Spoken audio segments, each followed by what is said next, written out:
Hello guys, welcome back. Today I'm going to be ranking my top 50 NHL players 40 through 31. This is the second video of this top 50 series, so if you haven't watched the first one, that was ranked 50 through 41, so those are the players there. But today we're going to go through the next 10, 40 through 31. And of course, if you haven't watched these videos already, I try to blend past performance with 2018 stats so that hopefully we get a pretty balanced list. So I'm just going to quickly go over 40 through 41 so you guys are up to date. At number 50, I had Logan Couture. At number 49, I had Corey Crawford. At number 48, I had John Klingberg. At number 47, I had Ryan Suter. At number 46, I had Marc-Andre Fleury. At number 45, I had Jack Eichel. At number 44, I had Jonathan Quick. At number 43, I had Roman Josi. At number 42, I had John Gibson. And at number 41, I had Patrik Laine. So these 10 players are the players right outside my top 30, but even then, these players are very elite. These players are the top of the league still. So we're going to start right at number 40, and at number 40, I have Ryan Getzlaf of the Anaheim Ducks. At age 33, he was still brilliant last season. Wasn't completely healthy, but still very, very good for the Anaheim Ducks. And of course, he won the 2007 Stanley Cup with the Anaheim Ducks. He was drafted 19th overall in 2003 NHL draft, and since then has been an amazing player in the NHL for quite a long time. In the 2017-2018 season, he played 56 games, had 11 goals, 80 assists for 61 points, well above a point per game. His career has played in 917 games, has had 247 goals, 628 assists for 875 points. Fantastic points from him and a boatload of assists. Now, this next season is going to be a really make or break year for him. At age 33, we might see some decline from him, but I still think he will be very decent. But it's really going to be telling how well he can play with the Anaheim Ducks, and especially at age 33 and age 34. It's going to be really hard for him to make up that, but I think he still has that talent in him. At number 39, I have Alex Pietrangelo of the St. Louis Blues. At age 28, has been St. Louis's best defenseman for quite a long time. He was drafted 4th overall in the 2008 NHL draft, and since then has been a very, very solid defenseman for quite a long time. In the 2017-2018 season, I felt like he was really better than ever. He played 78 games, had 15 goals, 39 assists for 54 points, and was really leading St. Louis to almost a playoff spot. They were 1 point behind, but he was really amazing for them and probably their MVP of the season. In his career, he's played 617 games, had 80 goals, 277 assists for 357 points. And while it was not amazing offensive numbers, it's still very, very good. And he doesn't have a Norris Trophy to his name, but I feel like he'll eventually get that. He's such an underrated defenseman and one of the more underrated players in the NHL, I feel, and I think he'll start to get that credit, but I do think he's a top 40 player for what he's been able to do and just how consistent he's been able to be. At number 38, I have Leon Draisaitl of the Edmonton Oilers. At age 22, he's already done so much in his NHL career to really put himself as a great centerman and a great winger as well for the Edmonton Oilers. And in his 17th season, he played 78 games, had 25 goals, 45 assists for 70 points, and pretty underratedly so. There wasn't a lot of credit given to Leon Draisaitl, even though he played pretty great. In his career, he's played 269 games, pretty nice, 75 goals, 132 assists for 207 points. He's been a great guy and a great player for the Edmonton Oilers for quite a long time. Even before McDavid, he was looking to be their next best prospect, and he definitely has turned out. At age 22, he's amazing, as looking like one of the better centers in the league. He did play some wing time, I think, with McDavid, and of course was very solid as always. So I feel like Leon Draisaitl is one of those guys that has gone pretty underrated and under the radar for the last couple of years, but is a very, very fantastic player that I think deserves more credit. Speaking of underrated, I got at number 37, Jakub Voracek of the Philadelphia Flyers. At age 29, a right winger, he's done amazing things since being drafted 7th overall in the 2007 NHL draft. In the 2017-2018 season, he played a full year at 82 games played, at 20 goals, but 65 assists for 85 points. Fantastic numbers from him, and he set a career high this past season. In his career, he's played 768 games, has had 175 goals, 398 assists for 573 points. And of course, as I said, he had an elite year as a career year. He's only scored 80 points plus once before, and he's really been an under-the-radar winger for quite a long time. He hasn't been a superstar, but this past season we really saw him raise the bar to become one of the elite wingers that we all thought he could be. At number 36, I have Braden Holtby of the Washington Capitals. At age 28, he's been a fantastic goaltender for the last half decade. He won the 2015-2016 Vezina Trophy. He, of course, won the 2018 Stanley Cup with the Washington Capitals. He won the 2016-2017 William Jennings Trophy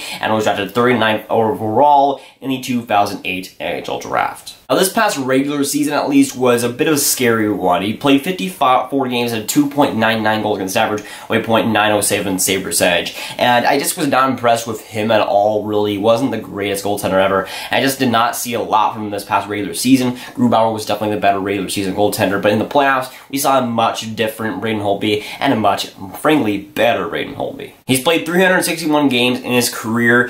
He's had a 2.41 goals against average, with a .919 save percentage in his career. It's just amazing numbers from him. He's been a great regular season and playoffs as a goalie for the Washington Capitals for quite a long time. This past season was a bit of an exception, but he had a strong playoffs and really was one of the key contributors to Washington winning the Stanley Cup throughout the whole playoffs, and was really great. Even though he didn't have the greatest regular season, he was able to convert that into a strong playoffs, which really all that matters for the Washington Capitals there. So while I might not have put him top 50 for if he still had the regular season and then once again bombed into the playoffs, I think it's because he won the Stanley Cup. He was very solid in these past playoffs, and I think he rose and stayed in the top 50 for me. There really was a scary kind of year for him. It wasn't the greatest, but I feel like he salvaged that season with that Stanley Cup victory. At number 35, I have Seth Jones of the Columbus Blue Jackets. Age 23, he's done brilliant things since he was drafted and been one of the best defensemen in the last couple of years. He was drafted 4th overall in the 2013 NHL Draft for the National Predators, and since then has done amazing things, and I think this past season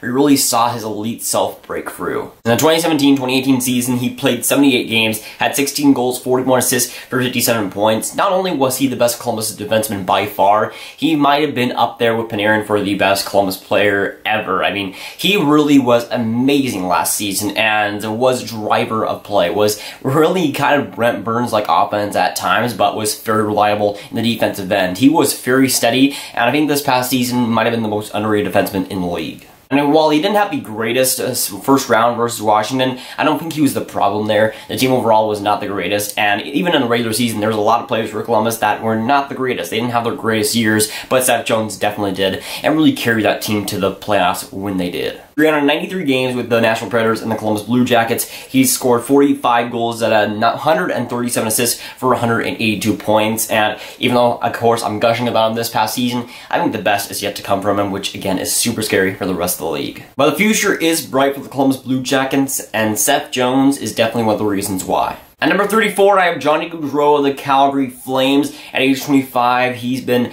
a great guy, isn't being drafted, and a great player with the Calgary Flames. He was drafted 104th overall in the 2011 draft and is looking to be one of the best draft steals in recent memory. In the 2017-2018 season, we really saw him break out into the superstar that we knew he could be.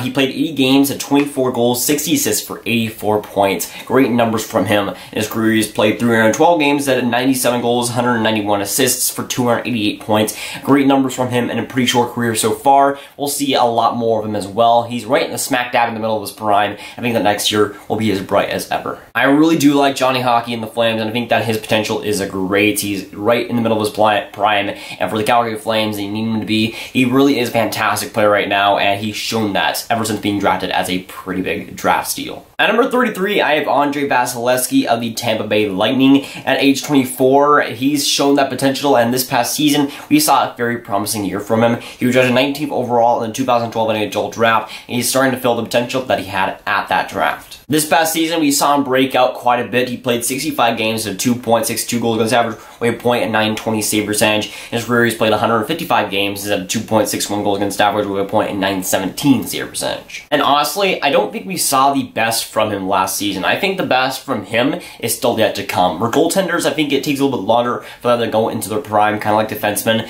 for them to really settle in as a goaltender. I mean, Andrei Vasilevskiy hasn't even been in the league for a lot of time now, so I think that this next season is really going to be a very, very good one. I feel like we'll see an even better Andrei Vasilevskiy than what we saw last season. I think he has serious potential to be a top 5 goaltender, and I think he already is around that marker. He's a borderline type guy. But this next season, I think we can see an even better guy, an even better goaltender. I feel like this next season is going to be a make or break season from him. For the Tampa Bay Lightning, I think it'll be pretty easy for him to develop and pretty easy for him to become that elite goaltender around a pretty decent defense. At number 32, I have Brent Burns of the San Jose Sharks at age 33, still chugging along as one of the best defensemen in the NHL. He's won the 2016-2017 Norris Trophy, and he was drafted 20th overall in the 2003 NHL Draft, and of course was a forward with the Minnesota Wild, but has made a big impact as a defenseman with the San Jose Sharks. In the 2017-2018 season, he played 82 games, had 12 goals, 55 assists for 67 points. In his career, he's played 961 games, at 182 goals, 384 assists for 566 points. Great numbers for a forward, but even better numbers as a defenseman. And of course, when we talk about Brent Burns, it's not really about that defense. The defense is subpar, I'd say, at best.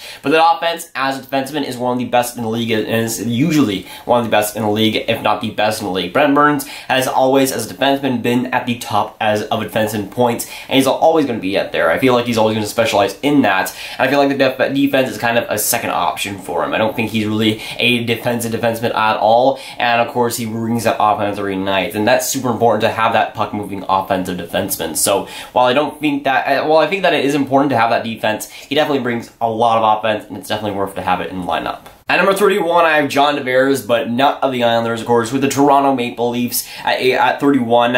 Of course, at age 27, center, drafted first overall in the 2009 NHL Draft. This past season was with the New York Islanders, but this next season will be with the Toronto Maple Leafs, his childhood team. In the 2017-2018 season, we saw him have a great season with the New York Islanders for sure. He played 82 games, had 37 goals, 47 assists for 84 points. He was on my fantasy team, so I really did like him. In his career, he played 669 games, had 272 goals, 349 assists for 621 points. Fantastic numbers, and I feel like that might get even better with the Toronto Maple Leafs. That's because they have so much offensive firepower. But John Tavares has made a name for himself to be one of the best offensive dynamic centermen in the NHL, and if there's one thing, he can definitely create plays. He's got great playmaking abilities, and of course can score better than almost everybody else. And he's an amazing center, and been one of the best in the league for the last few years. Definitely a offensive powerhouse from him, and he'll definitely convert that and continue that with the Toronto Maple Leafs. So of course, I listed my 40 through 31, so I want to hear from you. Would you put these players in your top 40? What do you think of the players that I put here in this position? And of course, I want to hear what you think of the series so far, as it's the second part of the mini-series. But of course, that'll be it for today, guys. If you guys enjoyed, make sure you like and subscribe again. Type down below, what do you think of the second part of this mini-series, and what do you think of the 10 players that are listed here below? And I'll see you guys later. Goodbye.